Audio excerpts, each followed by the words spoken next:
everyone fine. Sandur ಉಪಚುನಾವಣಾ ಕಣದಲ್ಲಿ ಗೆಲ್ಲೋದು ಯಾರು? ಕೈ ಅಭ್ಯರ್ಥಿ ಅನ್ನಪೂರ್ಣ ವರ್ಸಸ್ ಬಿಜೆಪಿ ಬಂಗಾರು ಹನುಮಂತ್ ಇಬ್ರು ಕೂಡ ಅಖಾಡದಲ್ಲಿ ಇದ್ದಾರೆ. ಸೊ ಘಟಾನುಘಟಿ ನಾಯಕರುಗಳು ಹೋಗಿ ಪ್ರಚಾರವನ್ನ ಕೂಡ ಮಾಡ್ಕೊಂಡು ಬಂದಿದ್ರು.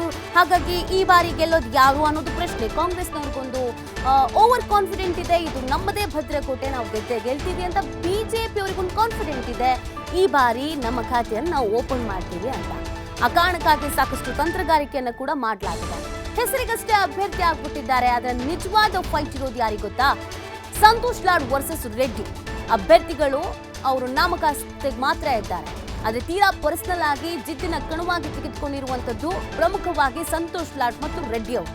ಕೇಂದ್ರ ಮತ್ತು ರಾಜ್ಯ ಸರ್ಕಾರಗಳ ನಡುವಿನ ಅಭಿವೃದ್ಧಿ, ಗ್ಯಾರಂಟಿ ಯೋಜನೆಗಳು, ಸ್ಥಳೀಯ ನಾಯಕರ ನಡುವಿನ ಪ್ರತಿಷ್ಠೆ ಮತ್ತು ವರ್ಚಸ್ಸು, ಕಾಂಗ್ರೆಸ್ ಮತ್ತು ಬಿಜೆಪಿ ಪರ ರಾಜ್ಯ ಮಟ್ಟದ ನಾಯಕರಿಂದ ಭರ್ಜರಿ ಪ್ರಚಾರ, ಎರಡೂ ಪಕ್ಷದ ಕಸರತ್ತಿನ ಭವಿಷ್ಯ ಇವತ್ತು ನಿರ್ಧಾರ ಆಗುತ್ತೆ.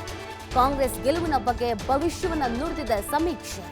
ಸೊ ಏನಾಗುತ್ತೆ ಅನ್ನೋದು ಸಹಜವಾಗಿರುವಂತಹ ಕುತೂಹಲ. ನೋಡಿ, ಈ ಕ್ಷೇತ್ರವನ್ನ ಕಾಂಗ್ರೆಸ್ನವರು ಆರಾಮ್ಸೆ ನಾವು ಗೆಲ್ತೀವಿ ಅಂತ ಹೇಳ್ತಾ ಇದ್ರು. ಯಾಕಂದ್ರೆ ಇದು ಕಾಂಗ್ರೆಸ್ನ ಭದ್ರಕೋಟೆ. ನಿರಂತರವಾಗಿ ಕಾಂಗ್ರೆಸ್ ಗೆದ್ಕೊಂಡು ಬರ್ತಾ ಇದೆ, ನಮ್ಮದೇ ಕ್ಷೇತ್ರ, ನಾವು ಆರಾಮ್ಸೆ ಗೆಲ್ತೀವಿ ಅಂತ.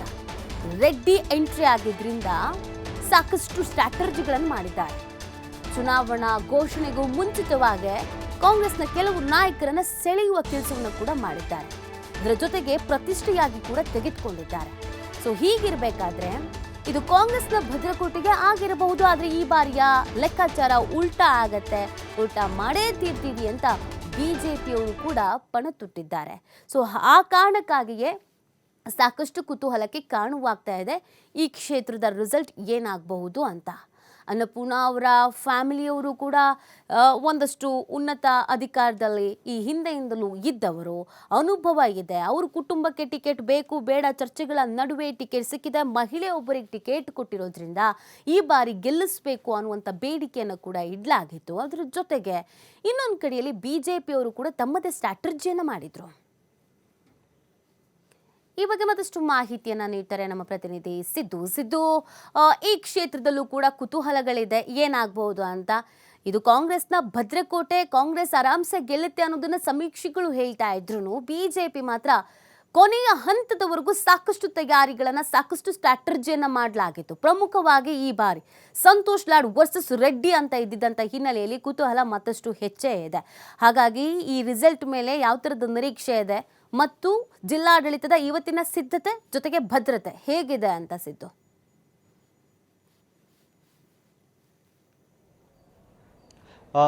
ಖಂಡಿತ ನೀತಿ, ಈಗಾಗಲೇ ಸಾಕಷ್ಟು ಉಪಚುನಾವಣೆ ಕೂಡ ಆಯಿತು. ಈ ಚುನಾವಣೆಯಲ್ಲಿ ಬಿಜೆಪಿ ಮತ್ತು ಕಾಂಗ್ರೆಸ್ ನಾಯಕರು ಇಲ್ಲಿ ಮನೆಯನ್ನ ಮಾಡಿಕೊಂಡು ಕೂಡ ಪ್ರಚಾರದಲ್ಲಿ ಭಾಗಿಯಾದರು.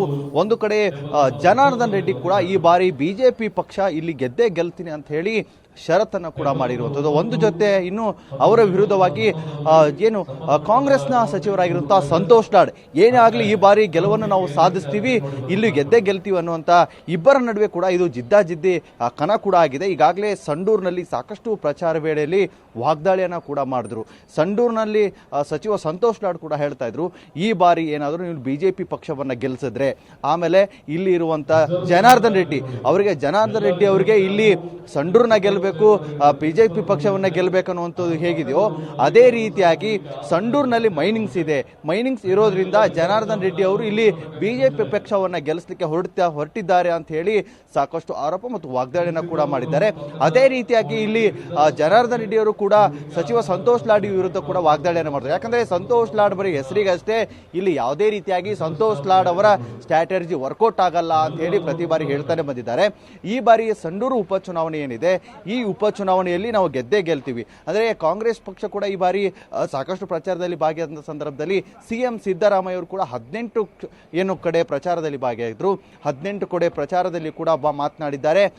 ಬಿಜೆಪಿ ಏನೆಲ್ಲ ಮಾಡಿದೆ, 5 ಗ್ಯಾರಂಟಿ ಯೋಜನೆಗಳು ಸಾಕಷ್ಟು ಮಹಿಳೆಯರಿಗೆ ಅನುಕೂಲ ಆಗಿದೆ.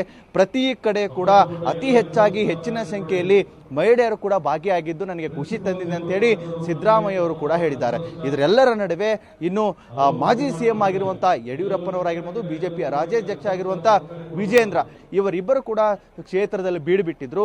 ಅವರು ಕೂಡ ಈ ಬಾರಿ ಗೆಲುವು ನಮ್ದೆ ಅಂದ್ರೆ ಯುವಕರನ್ನ ಸೆಳೆಯುವ ನಿಟ್ಟಿನಲ್ಲಿ ವಿಜೇಂದ್ರ ಅವರು ಕೂಡ ಸಾಕಷ್ಟು ಬೂತ್ ಮಟ್ಟದಲ್ಲಿ ಕಾರ್ಯಕರ್ತರ ಮತ್ತು ಯುವಕರ ಸಭೆಯನ್ನು ಕೂಡ ಮಾಡಿ ಅವರನ್ನ ಸೆಳೆಯುವಂತ ಕೆಲಸವನ್ನ ಕೂಡ ಮಾಡಿರುವಂಥದ್ದು. ಇದರೆಲ್ಲರ ನಡುವೆ ಇನ್ನೇನು ಕ್ಷಣಗಣನೆ ಇದೆ. ಮತ ಎಣಿಕೆಗೆ ಆರಂಭಕ್ಕೆ ಎಲ್ಲಾ ಸಿದ್ಧತೆಗಳನ್ನ ಜಿಲ್ಲಾ ಆಡಳಿತ ಕೂಡ ಮಾಡಿದೆ. ನಮ್ಮ ಕ್ಯಾಮ್ರಾಮನ್ ಕೂಡ ನಿಮಗೆ ತೋರಿಸ್ತಾ ಹೋಗ್ತಾರೆ, ನೀವು ಸಹ ಗಮನಿಸ್ತಾ ಇದ್ದೀರಿ. ನಾವೀಗ ಬಳ್ಳಾರಿ ನಗರದ ಹೊರಭಾಗದಲ್ಲಿರುವಂತಹ ಸರ್ಕಾರಿ ಪಾಲಿಟೆಕ್ನಿಕ್ ಏನ್ ಕಾಲೇಜ್ ಇದೆ, ಈ ಕಾಲೇಜ್ ಹೊರಭಾಗದಲ್ಲಿದ್ದೀವಿ. ಇನ್ನು ಮತ ಎಣಿಕೆ ಕೇಂದ್ರದ ಸುತ್ತಮುತ್ತ ಏನಿದೆ 100 ಮೀಟರ್ ವರೆಗೂ ಕೂಡ ನಿಷೇಧಾಜ್ಞೆ ಕೂಡ ಜಾರಿಗೆ ಆಗಿದೆ ಅಂತ ಹೇಳ್ಬೋದು. 253 ಮತಗಟ್ಟೆಗಳಲ್ಲಿ ಏನು ಮತದಾನ ನಡೆಯಿತು, ಆ ಮತದಾನದ ಮತಯಂತ್ರಗಳು ಕೂಡ ಈಗಾಗಲೇ ಬಂದು ಸೇರ್ಕೊಂಡಿದೆ. ಈ ಮೊದಲಿಗೆ 13 ಏನು ಅಂಚೆ ಮತ ಏನಿರುತ್ತೆ ಅದು ಪ್ರಾರಂಭವಾಗುತ್ತೆ. ಅದಾದ ಮೇಲೆ ಮತ ಎಣಿಕೆ ಕಾರ್ಯ ಸುಗಮವಾಗಿ ನಡೆಸುವ ದೃಷ್ಟಿಯಿಂದ 14+1 ಟೇಬಲ್ ವ್ಯವಸ್ಥೆಯನ್ನು ಕೂಡ ಮಾಡಲಾಗಿದೆ. ಪ್ರತಿ ಟೇಬಲ್ಗೆ ಒಬ್ಬೊಬ್ಬ ಎಣಿಕಾ ಮೇಲ್ವಿಚಾರಕರು ಸೇರಿದಂತೆ ಇಬ್ಬರು ಮೈಕ್ರೋ ಅಬ್ಸರ್ವರ್ ಅನ್ನ ನೇಮಕ ಮಾಡಲಾಗಿದೆ ನೀತಿ. ಮತ್ತು ಅದೇ ರೀತಿಯಾಗಿ ಇಲ್ಲಿ ಸಂಡೂರಿನಲ್ಲಿ 19 ಸುತ್ತುಗಳಲ್ಲಿ ಮತ ಎಣಿಕೆ ಕಾರ್ಯ ನಡೆಯುತ್ತೆ. ಹೀಗಾಗಿ ಬೆಳಗ್ಗೆ ಇವಿಂದ ಸಾಕಷ್ಟು ಬಿಗಿ ಭದ್ರತೆಯನ್ನ ಕೂಡ ಮಾಡಿರುವಂತದ್ದು. ಈಗಾಗಲೇ ಸ್ಥಳದಲ್ಲಿ ಜಿಲ್ಲಾಧಿಕಾರಿ ಮತ್ತು SP ಇಬ್ರು ಕೂಡ ಇರುವಂತದ್ದು, ಸಾಕಷ್ಟು ಭದ್ರತೆಯಲ್ಲಿ ಇದೆ. ಇನ್ನೇನು ಬಿಜೆಪಿ ಅಭ್ಯರ್ಥಿ ಕೂಡ ಈಗಾಗಲೇ ಬಂದಿರುವಂತದ್ದು, ಇನ್ನು ಕಾಂಗ್ರೆಸ್ ಅಭ್ಯರ್ಥಿ ಕೂಡ ಬರೋರಿದ್ದಾರೆ. ಇನ್ನೇನು ಕೆಲವೇ ಕ್ಷಣಗಳಲ್ಲಿ ಮತ ಎಣಿಕೆ ಕೂಡ ಪ್ರಾರಂಭ ಆಗಲಿದೆ ಅಂತ ಹೇಳ್ಬೋದು ನೀತಿ. ಓಕೆ, ಥ್ಯಾಂಕ್ ಯು ಸಿದ್ದು ತಮ್ಮೆಲ್ಲ ಡೀಟೇಲ್ಸ್ಗಾಗಿ.